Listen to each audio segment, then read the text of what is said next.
नमस्कार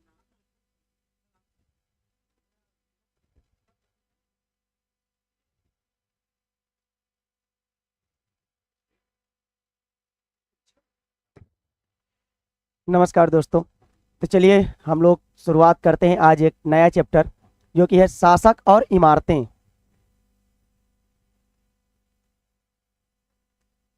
जो है शासक और इमारतें। आज भी तक हम लोग जो पढ़ रहे थे यहाँ पर मुगल साम्राज्य के बारे में हमने पढ़ा। जो मुगल साम्राज्य था, मुगल साम्राज्य के अलावा अब जो नए नए शासक आएंगे और वो जो इमारतों का निर्माण करवाएंगे, जो शासक आकर के इमारतें बनवाएंगे, उनके बारे में अभी हम लोग अध्ययन करेंगे। अभी कुतुब मीनार के बारे में, लाल किला, ताजमहल, इन सब चीज़ों के बारे में हम लोग पढ़ेंगे। जब हम बात करते हैं तो कुतुब मीनार की, तो कुतुब मीनार का निर्माण 1199 में कुतुबुद्दीन ऐबक ने शुरुआत करवाया था। और कुतुब मीनार प्रायः 3 खंडों में इसका निर्माण, हम मानते हैं कि 3 खंडों में इसका निर्माण करवाया गया था। किस तरीके से, तो उसमें हम अगर देखें तो कुतुब मीनार के जब हम पहले छज्जे को देखते हैं तो उसके निर्माण को सबसे पहले किसने करवाया था, तो हम बात करते हैं कुतुबुद्दीन ऐबक ने 1199 में इसका निर्माण करवाना स्टार्ट किया था। उसके अलावा छज्जे के नीचे छोटे छोटे मेहराब तथा ज्यामितीय रूपरेखाओं द्वारा निर्मित नमूने हमको देखने को प्राप्त होते हैं। क्योंकि ये जो आप कुतुब मीनार देखते हैं, तो कुतुब मीनार प्रारंभ में जब गुलाम वंश के शासकों ने इसको प्रारंभ करवाया था, और आगे चल के इसका जब हम पूरा करने की बात करते हैं तो इल्तुतमिश द्वारा इसको पूरा किया जाता है। आगे हम पहले कुतुब मीनार को अगर देखें ध्यान से, तो आप लोग यहाँ पर देख सकते हैं कि यह इमारत 800 वर्ष पूर्व पत्थर और ईंटों से इसका निर्माण किया गया था। किससे? पत्थर और ईंटों से इसका निर्माण करवाया गया था। मीनार का जो बाहरी हिस्सा है वो घुमावदार तथा कोणीय है। जब मीनार को हम देखते हैं तो इसका जो बाहरी हिस्सा घुमावदार और पूरी तरीके से यह कोणीय दिखाई देता है। हेलो सच्चिदानंद जी। तो आगे अगर इसमें देखते हैं कि यहाँ पर सर्वाधिक जो योग्य कारीगरों के द्वारा इसका निर्माण करवाया गया था। जब हम कुतुब मीनार की बात करते हैं तो इसका निर्माण बहुत ही योग्य कारीगरों ने इसका निर्माण करवाया था। और 13वीं शताब्दी में, जब हम 12वीं 13वीं शताब्दी में देखते हैं तो कुतुब मीनार बन करके पूरी तरीके से तैयार हो गया था। उसके अलावा 8वीं और 18वीं शताब्दी के बीच राजाओं तथा उनके अधिकारियों ने 2 तरह की इमारतों का निर्माण करवाया। पहली कैसी थी? जो सुरक्षित पूरी तरीके से, यहाँ पर आप ये दिखाया जा रहा है आपको कुतुब मीनार। कुतुब मीनार की 5वीं मंजिल यहाँ पर दिखाई दे रही है। कैसे? यहाँ पर ज्यामितीय आकार दिखाई दे रहा है और ज्यामितीय आकार में यहाँ पर कोणीय संरचना दिखाई दे रही है। आगे अगर बात किया जाए तो इस इमारत की पहली मंजिल का निर्माण कुतुबुद्दीन ऐबक ने कब करवाया था? तो 1199 ईस्वी में इसका निर्माण प्रारंभ करवाया था और 1229 में इल्तुतमिश के द्वारा इसका पूरा निर्माण करवाया गया था। और जब इसके बारे में आगे हम देखते हैं तो कई वर्षों से यह इमारत आंधी, तूफान और भूकंप की वजह से क्षतिग्रस्त हो गई है। जैसे जैसे आपकी जो नेचुरल डिजास्टर आते रहते हैं, प्राकृतिक आपदाएं आती रहती हैं, तो उनसे इमारत में बहुत ज़्यादा नुकसान हुआ है और यह इमारत धीरे धीरे नष्ट होती जा रही है। आगे हम इसके बारे में अगर देखते हैं तो इमारत की ये 5वीं मंजिल आपके सामने दिखाई दे रही है। यहाँ पर ये संरचनाएं आपको ये त्रिकोणीय आकृति में, रेखीय आकृति की ज्यामितीय आकार की संरचनाएं यहाँ पर दी गई हैं। आगे इसमें देखा जाए कि अलाउद्दीन खिलजी, मोहम्मद तुगलक, फिरोज शाह तुगलक और इब्राहिम लोदी ने इसकी मरम्मत करवाई थी। इसकी मरम्मत इन सारे राजाओं ने मिलकर के करवाई थी। आगे हम देखते हैं यहाँ पर जो 2 प्रकार की इमारतों का निर्माण किया जाने लगा था, उन 2 प्रकार की इमारतों में कुछ इमारतें थी जो कि संरक्षित की गई और कुछ इमारतों को जब दुनिया में आराम विराम की भव्य जगहें जैसे कि किले और मकबरों का निर्माण करवाया गया। आखिरकार ये जो इमारतें बनवाई जाती थी, इन इमारतों के बारे में अगर हम लोग देखें तो प्रायः ये जो इमारतें बनती थी तो इन इमारतों में कुछ तो सैनिक अभियानों के लिए बनवाई जाती थी और कुछ विजय के उपलक्ष्य में इमारतों का निर्माण करवाया जाता था। जब हम कोई स्थान से विजय प्राप्त कर लेते थे तो विजय प्राप्त करने के बाद उसका निर्माण करवाया जाता था। आगे अगर इसमें देखा जाए, दूसरी श्रेणी में मंदिर, मस्जिद और हौज, कुएं, सराय तथा बाजार जैसी जनता की उपयोगी इमारतें थी। अब यहाँ पर प्रायः दो प्रकार की इमारतों का निर्माण करवाया जाने लगा। एक प्रकार की इमारत ऐसी थी जिसमें महल हो गया, मकबरे हो गए, इन सब चीजों का निर्माण करवाया जाता था। और दूसरी जो इमारतें थी उसमें मंदिर हो गया, मंदिर के अलावा मस्जिद हो गया, और जो कुएं हो गए, सराय हो गए। सराय क्या चीज है यहाँ पर? तो सराय होता है जहां पर यात्री रुकते हैं, विश्रामालय जिसको हम बोलते हैं, तो इनको हम सराय नाम से जानते हैं। सराय का बहुत ही अद्भुत उदाहरण हमको शेरशाह सूरी के टाइम पीरियड में मिलता है। इसके समय पर पोस्टल सुविधाएं, जो डाक खाने की सुविधाएं होती हैं, अपने चरम सीमा पर थी। किस तरीके से यह उसको प्रसारित करते थे? तो घोड़े से पोस्टल सुविधाओं को इन्होंने नियोजित किया था कि प्रति 20 से 25 किलोमीटर में एक घोड़े से वो पोस्टल लेकर के जाते थे, चिट्ठियां, और दूसरी जगह पे उनको छोड़ते थे और वहां से दूसरा घोड़ा तैयार बैठा रहता था उसको दूसरे स्थान तक ले जाने के लिए। और इसने सरायों का निर्माण करवाया। अब सराय जैसे कि आप लोग आज भी नाम सुनते हैं, मुगल सराय हो गया और अकिल सराय हो गया, ऐसे ही सराय हर एक जगह पर सड़कों के किनारे इनका निर्माण करवाया जाता था, ताकि लोग जो व्यापारी होते थे, व्यापारी जब एक जगह से दूसरी जगह व्यापार करने के लिए जाते थे तो उन जगहों पर रुक सके। और पब्लिक प्रॉपर्टी जैसे कि आपके जहां पर लोग उपयोग कर सके जिन इमारतों का, उनका निर्माण करवाया जाता था। राजाओं से अपेक्षा की जाती थी कि वे अपनी प्रजा की देख रेख करेंगे और प्रजा के उपयोग में जो आराम के लिए, जो प्रजा के उपयोग में आराम के लिए चीजें होंगी, उनका निर्माण करवाएंगे। ताकि अब राजा से इस प्रकार की चीजों का निर्माण करवाया जाता था। और प्रायः इन चीजों का निर्माण जो होता था तो राजा इसलिए करवाते थे प्रजा के लिए ताकि उनसे यह प्रशंसा सुन सके। उसके बाद आगे हम अगर देखते हैं तो इस तरह के निर्माण कार्य व्यापारियों सहित अन्य व्यक्तियों के द्वारा भी करवाए जाते थे।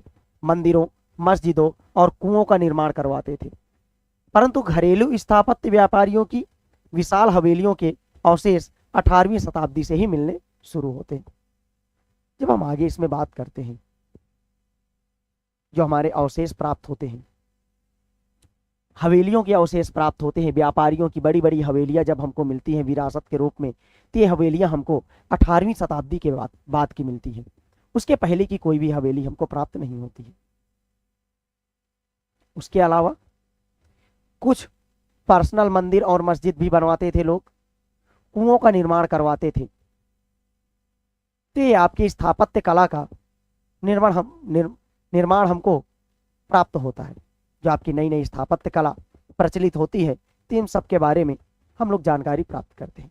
अब आगे देखेंगे अभियांत्रिकी, कौशल और निर्माण कार्य, किस तरीके से निर्माण कार्य चलता था, तो उसके बारे में स्मारकों से हमें उनके निर्माण में प्रयुक्त, जो हमको निर्माण में प्रयुक्त चीजें मिलती हैं,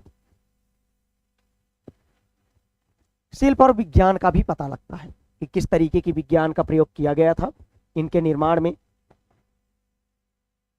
उनकी भी जानकारी हमको इससे प्राप्त होती है। जैसे कि छत बनाई जाती थी तो किस तरीके से बनाई जा रही है। जैसे कई छतों पर ईंटों का निर्माण करवाया जाता था, तो कुछ में लकड़ी के द्वारा छतें बनवाई जाती थी। जैसे कि हम 4 दीवारों के आर पार लकड़ी की सहितीरों अथवा एक पत्थर की पटिया रखकर छत बना सकते हैं। और लेकिन यह कार्य उस समय बहुत ही ज़्यादा कठिन था। आज के समय में तो ये कार्य हम लोगों के लिए बहुत आसान हो जाता है, लेकिन जब हम उस टाइम पीरियड की बात करते हैं तो यह कार्य बहुत ही कठिन हो जाता है। जब हम एक विस्तृत अधिरचना वाले विशाल कक्ष का निर्माण करना चाहते हैं तो इसके लिए अधिक परिष्कृत कौशल की जरूरत पड़ती है। एक बड़े छोटे से कमरे की जब हम निर्माण करते हैं, छोटा सा कमरा जब हम निर्मित करते हैं, तो छोटे से कमरे को तो हम बहुत ही कम समय में और बहुत ही कम मेहनत से कर सकते हैं, लेकिन जब हम बड़े कमरे का निर्माण करते हैं तो उसके लिए बहुत ही ज़्यादा कुशल नेतृत्व वाले कारीगरों की भी आवश्यकता पड़ेगी और बहुत सारे आपके मजदूरों की भी आवश्यकता यहाँ पर पड़ेगी। आगे जब हम देखते हैं तो 7वीं और 10वीं शताब्दी के मध्य वास्तुकार भवनों में अधिक कमरे, दरवाजे और खिड़कियां बनाने लगे। धीरे धीरे जैसे ये डेवलप होता है, डेवलप होने के बाद जो आपके इतिहासकार हुए, जो आपके शिल्पकार होते थे, तो ज़्यादा खिड़कियों का निर्माण करने लगे, ज़्यादा दरवाजे बनाने लगे, ज़्यादा बड़े बड़े घरों का निर्माण करने लगे। और इन लोगों ने और क्या क्या चीज़ें यहाँ पर निर्माण करना प्रारंभ कर दिया। तो छत, दरवाजे, खिड़कियाँ ऊर्ध्वाधर खंभों के आर पार एक अनुप्रस्थ सहित तीर रखकर बनाए जाते थे। छत जो बनाई जाती थी लकड़ियों को बीच में रख करके आगे बनाई जाती थी। Ram Singh Yadav, good evening Ram Singh Yadav. तो आगे इसमें देखेंगे ये जो वास्तुकला की शैली होती थी, इसको हम अनुप्रस्थ टोडा निर्माण कहते थे। क्या शैली कहलाती थी? तो इसको हम अनुप्रस्थ टोडा निर्माण कहलाती थी। 8वीं से 13वीं शताब्दी के बीच मंदिरों, मस्जिदों, मकबरों तथा सीढ़ीदार कुओं से जुड़े भवनों के निर्माण में इस शैली का प्रयोग हुआ है। जब हम इस शैली का प्रयोग मानते हैं तो आपके बहुत सारे मंदिरों का निर्माण, मस्जिदों का निर्माण और जो सीढ़ी नुमा कुएं होते थे, कुएं बावली, उनके भी निर्माण में इन सारी चीज़ों का प्रयोग किया जाता था। यहाँ पर राजस्थान के बूंदी में स्थित रानी की बावड़ी उन 50 बावड़ियों में सबसे बड़ी थी, जिसका निर्माण पानी की आवश्यकता की पूर्ति के लिए किया गया था। और ये बावड़ी अपनी स्थापत्य के लिए बहुत ही ज़्यादा विख्यात है और इसका निर्माण 1699 ईस्वी में रानी नाथावत के द्वारा करवाया गया था। ये आप यहाँ पर ये जो आपकी रानी की बावड़ी, आगे हम देखते हैं ये आपका कौन सा चित्र है? दिल्ली का कुव्वत अल इस्लाम। कौन सा? कुव्वत अल इस्लाम। ये जो फिगर आपके सामने दिखाई दे रहा है, उसके अलावा कब का ये निर्मित है? तो 12वीं शताब्दी का। कब का?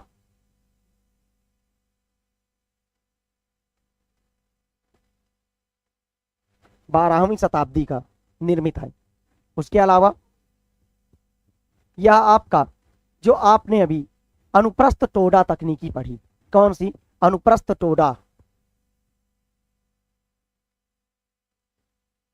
अनुप्रस्थ टोडा तकनीक से निर्मित यह आपकी एक बावली है, क्योंकि पानी की आपूर्ति के लिए बनवाई गई थी। आगे हम इसमें देखते हैं तो 11वीं शताब्दी के आरंभ में निर्मित यहाँ पर 2 मंदिर आपको दिखाई दे रहे होंगे। जो आपका पहला मंदिर है वो आपका कंदरिया महादेव मंदिर। यह आपका खजुराहो में मिल जाता है। धंगदेव के द्वारा इसका निर्माण करवाया गया था।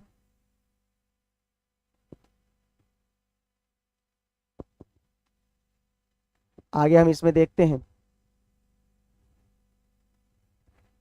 आगे इसमें क्या चीज़ है कि 11वीं शताब्दी में ये आप जाते हैं तो खजुराहो में यह मंदिर आपका निर्मित करवाया गया था।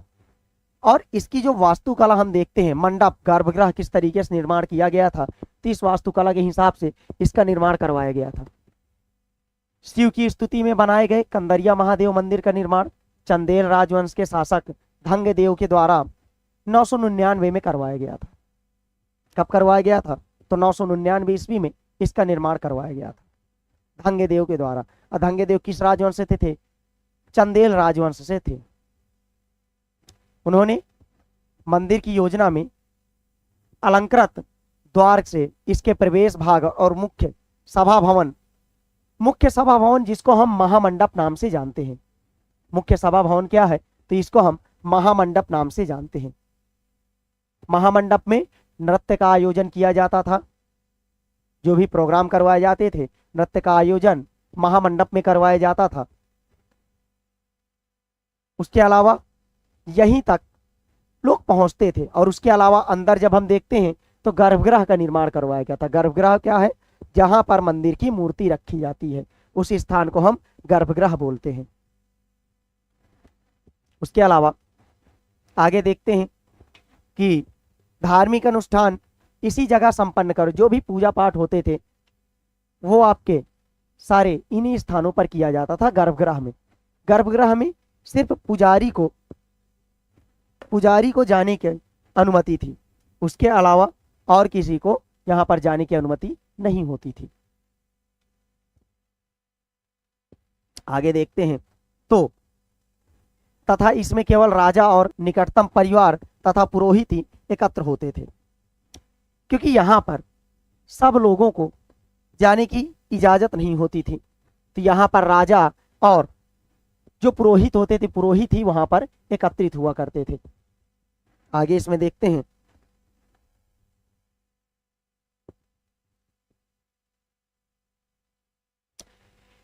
मंदिर का जो गर्भगृह होता है, आज भी आप लोग मंदिरों में जाते हैं तो गर्भगृह में पुजारी और कुछ विशेष लोगों को ही अनुमति दी जाती है। उसके अलावा जो सामान्य जनमानस होता है, तो सामान्य जनमानस को उनको अंदर गर्भगृह में प्रवेश करने की अनुमति नहीं दी जाती है। उसके अलावा ये मंदिर सुपरिकृत उत्कीर्णन मूर्तियों से अलंकृत थे। जब आप कंदरिया महादेव का मंदिर देखते हैं तो इसके चारों तरफ छोटी छोटी मूर्तियों से इसको अलंकृत किया गया है, छोटी छोटी मूर्तियां बनाई गई हैं। अगला आप मंदिर देखते हैं तंजावर का राजराजेश्वर मंदिर। इसका सबसे ऊंचा शिखर माना जाता है। जो आप शिखर देख रहे हैं ये आपका सबसे ऊंचा शिखर माना जाता है, तंजावर का जो राजराजेश्वर मंदिर है। इसका निर्माण कार्य आपका, इसमें 90 टन पत्थर ले जाना। जब इसके शीर्ष शिखर पर बात करते हैं, जो आप इसको देख रहे हैं, लगभग यह 90 टन का पत्थर है और इसको इतनी ऊंचाई तक ले जाना, और उस समय पर किसी भी प्रकार की कोई क्रेन भी नहीं होती थी, स्वयं लोग इसको ऊपर तक लेकर के जाते थे। तो यह कार्य आसान नहीं रहा होगा, बहुत ही ज्यादा कठिन कार्य रहा होगा,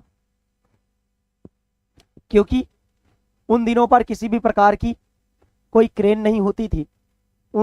इस पत्थर को लोगों के द्वारा ही उठा करके ऊपर ले जाया गया होगा। इसलिए इस काम के लिए वास्तुकारों ने मंदिर के शीर्ष तक पहुंचने के लिए चढ़ाईदार रास्ता बनवाया। जब आप इसमें चढ़ते हैं तो सीढ़ीनुमा रास्ता इसमें हमको प्राप्त होता है। उसके अलावा रोलरों द्वारा भारी पत्थरों के इस रास्ते से ऊपर ले जाया गया।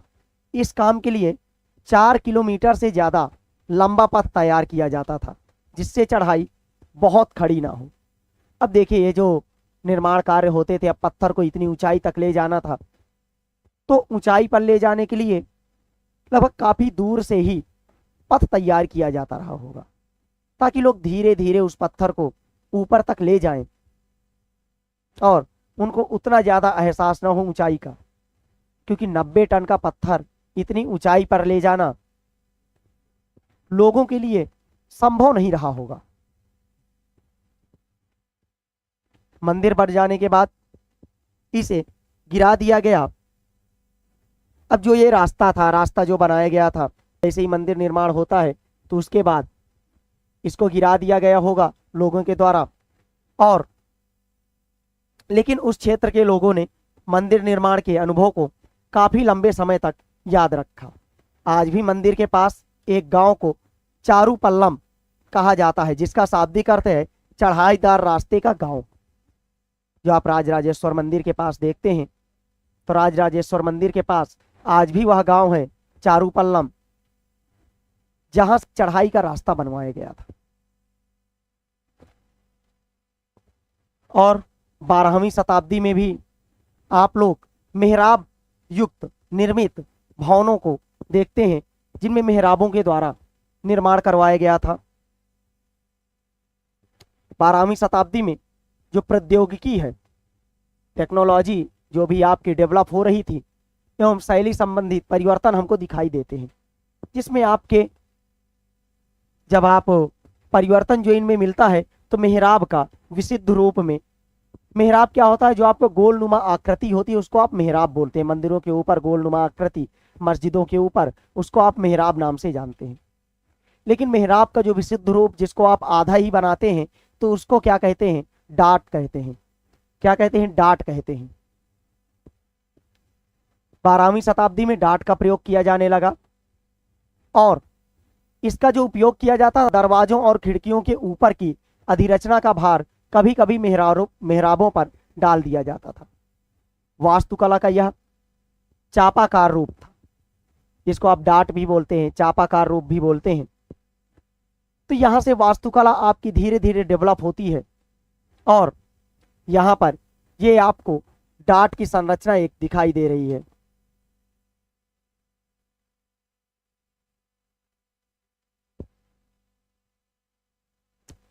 ये आपकी डाट की संरचना यहां पर दिखाई दे रही है। आगे बात करें तो मेहराब का जो विशुद्ध अलाई दरवाजा को जब आप देखते हैं, यह आपका अलाई दरवाजा जब आप इसको देखते हैं, यह भी आपका मेहराब का विशुद्ध रूप है। उसके आगे सेकंड क्या था कि निर्माण कार्य में चूना पत्थर का प्रयोग किया जाने लगा। सीमेंट और चूना पत्थर का प्रयोग अधिक किया जाने लगा और यह बहुत ही मजबूत।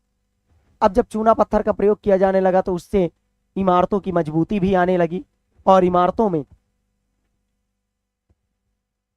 कंक्रीट का भी प्रयोग किया जाने लगा और उसके अलावा सीमेंट का भी बहुतायत प्रयोग किया जाने लगा।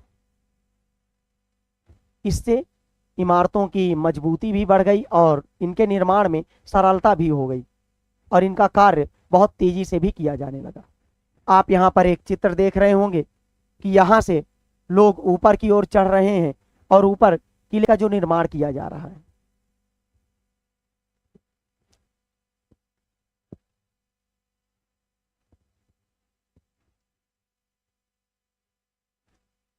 आगे आप लोग देखेंगे तो मंदिरों, मस्जिदों और हौजों का निर्माण, जो आपकी मंदिर, मस्जिद और हौजों का जो निर्माण किया जाएगा, तो उसके बारे में हम लोग जो आने वाली कल की क्लास होगी उसमें पढ़ेंगे, क्योंकि आज का आपका हौजों और मंदिरों का निर्माण, ये जो आपके निर्माण किया जाता था मस्जिदों का, मंदिरों का और हौजों का जो निर्माण होता था, उसमें आप लोग अगर देखेंगे तो बहुत ही सुंदर तरीके से इनका निर्माण किया जाता था, क्योंकि वे उपासना के स्थल थे। मंदिर में जब आप जाते हैं, मस्जिदों में जब आप जाते हैं, तो यहाँ पर लोग उपासना के लिए जाया करते थे। वे अपने संरक्षक की शक्ति, धन, वैभव तथा भक्ति भाव का प्रदर्शन भी करते थे। जैसे कि जो भी शासक होते थे, शासक जब मंदिरों का निर्माण करवाते थे तो अपने धन वैभव का प्रदर्शन किया करते थे और अपनी शक्तियों का प्रदर्शन किया करते थे और उस पर अभिलेख भी लिखवाते थे। जैसे कि आप राजराजेश्वर मंदिर में देखते हैं, इस मंदिर का निर्माण जब हम जानते हैं तो राजदेव ने करवाया था। राजदेव ने अपने देवता राजराजेश्वर की उपासना के लिए करवाया था।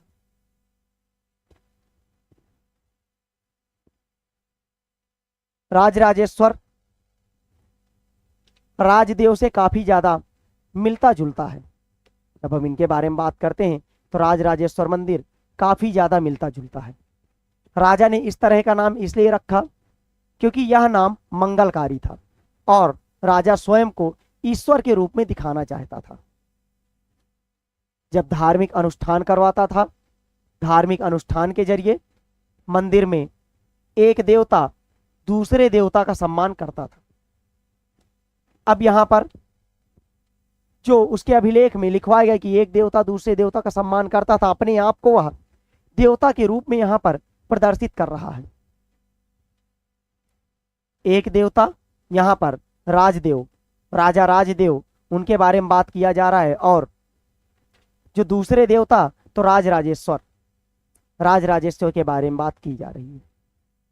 तो वह उनका सम्मान करता है। सभी विशालतम मंदिरों का निर्माण राजाओं ने करवाया था। मंदिर के अन्य लघु देवता शासक के सहयोगियों तथा अधीन स्थलों के देवी देवता थे। यह मंदिर शासक और उसके सहयोगी द्वारा शासित विश्व का एक लघु रूप ही था। जिस तरह से वे राजकीय मंदिरों में इकट्ठे होकर के अपने देवताओं की उपासना करते थे, ऐसा प्रतीत होता है मानो उन्होंने देवताओं और न्यायप्रिय शासन को पृथ्वी पर ला दिया हो। सब लोग इकट्ठा होकर के एक ही स्थान पर पूजा पाठ करते थे। जो उनके सहयोगी होते थे, दरबारी होते थे, मिलकर के एक स्थान पर पूजा करना, इससे यह प्रतीत होता था कि जैसे कि उन्होंने देवताओं को पृथ्वी पर ही ला दिया हो। इस तरीके से उनकी पूजा अर्चना किया करते थे और अपनी शक्तियों का प्रदर्शन किया करते थे। आगे इसमें अगर देखा जाए तो जो आपके मुसलमान सुल्तान हुए और बादशाह स्वयं को भगवान का अवतार बताते थे कि हम स्वयं अल्लाह के अवतार हैं। किंतु जब आप सुल्तान की बात करते हैं तो सुल्तान का शाब्दिक अर्थ जब हमको मिलता है तो अल्लाह की परछाई के रूप में इसको हम जानते हैं। दिल्ली की एक मस्जिद के अभिलेख से पता चलता है कि अल्लाह ने अलाउद्दीन खिलजी को परछाई के रूप में भेजा था। यह आपका शाहजहां द्वारा बनवाई गई जामा मस्जिद है, जामी मस्जिद, जो आपकी कहां पर है? शाहजहानाबाद। कहां पर? शाहजहानाबाद।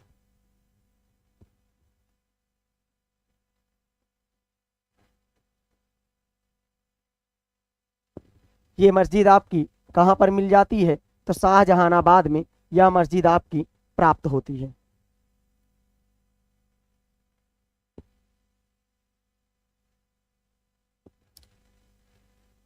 आगे इसमें देखते हैं, वह अपने आप को बताता है कि उसको शासक के रूप में इसलिए चुना गया है क्योंकि उसने अतीत में महान विधिकर्ताओं मूसा और सुलेमान की विशिष्टताएं मौजूद थी। सुलेमान आपका अरब का शासक है, टर्की साम्राज्य, अरब का शासक सुलेमान है। वो कहता है कि मेरे ऊपर मूसा और सुलेमान की आत्माएं हैं, इस कारण से मुझे दिल्ली का सुल्तान चुना गया। उसके अलावा जब आप देखते हैं तो सबसे महान विधिकर्ता और वास्तुकार अल्लाह स्वयं था।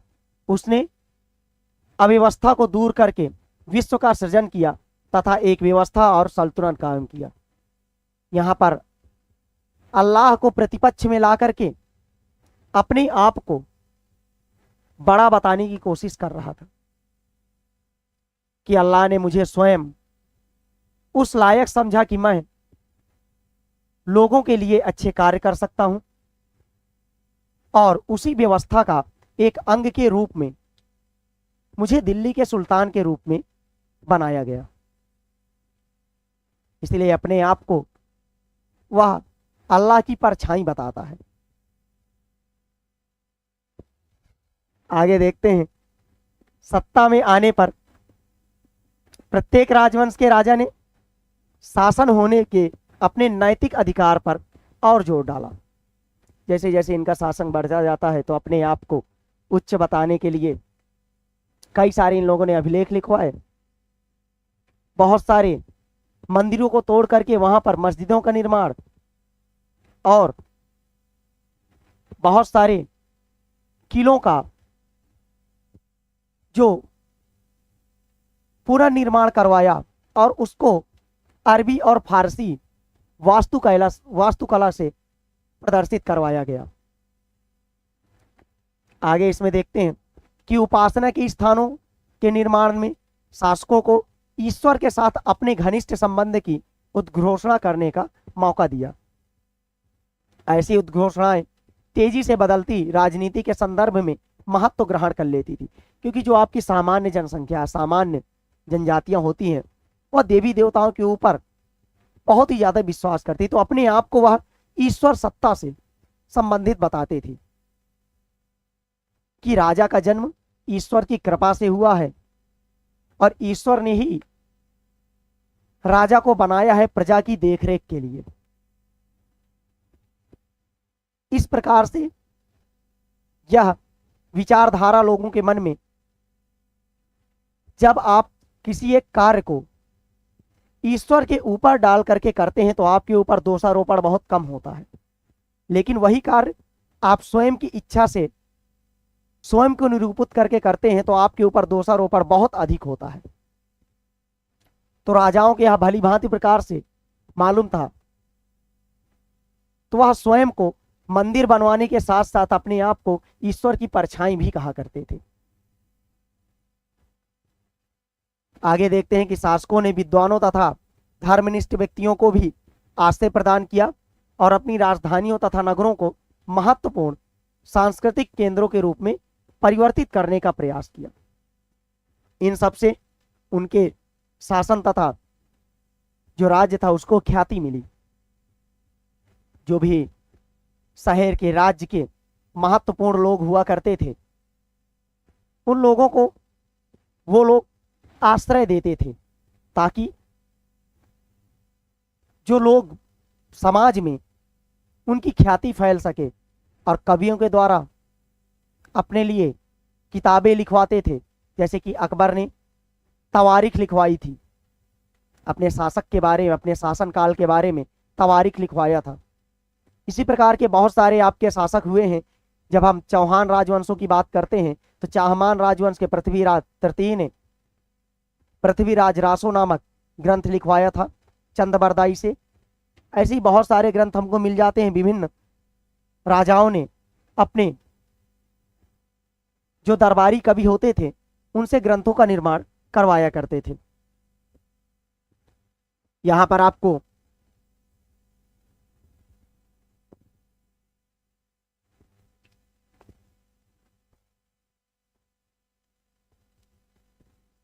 आगे इसमें देखा जाए तो व्यापक समझ आ रही कि न्यायप्रिय राजा का राज ऐसा होगा जहां खुशहाली होगी, जहां पर्याप्त वर्षा होगी।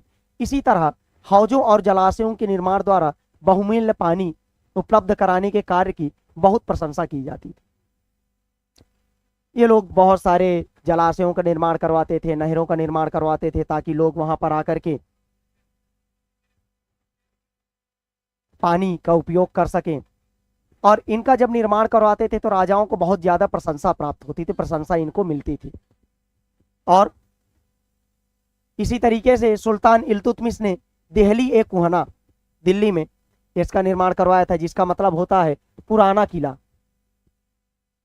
देहली ए कुहना के निकट एक विशाल तालाब का निर्माण करवाया, जिससे उसको व्यापक सम्मान मिला। इस विशाल जलाशय को हौजे सुल्तानी अथवा राजा का तालाब कहा जाता था। क्या कहा जाता था? हौजे सुल्तानी या तो राजा का तालाब कहा जाता था। ये आपका इधर स्वर्ण मंदिर दिखाई दे रहा है, अमृतसर में स्वर्ण मंदिर यह मिलता है।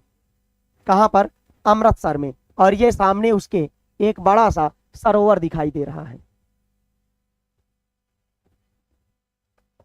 तो आगे अगर हम इसी में देखते हैं, आगे इसमें अब आ रहा है कि मंदिरों को नष्ट क्यों किया गया। विभिन्न राजाओं के द्वारा जो मंदिरों को नष्ट किया गया, तो किस कारण से किया गया, इसके बारे में हम लोग कल की क्लास में अध्ययन करेंगे। आज हम लोग इस क्लास को यहीं पर समाप्त करते हैं। कल हम लोग मंदिरों को क्यों नष्ट किया गया, विभिन्न प्रकार के मंदिरों के बारे में और उसके वास्तुकला के बारे में हम लोग अध्ययन करेंगे। तो आज की क्लास को यहीं पर समाप्त करते हैं। कल मिलते हैं आप लोगों से 4 बजे। तो 4 बजे सब लोग जुड़ जाइएगा समय से। आज के लिए इतना ही, धन्यवाद।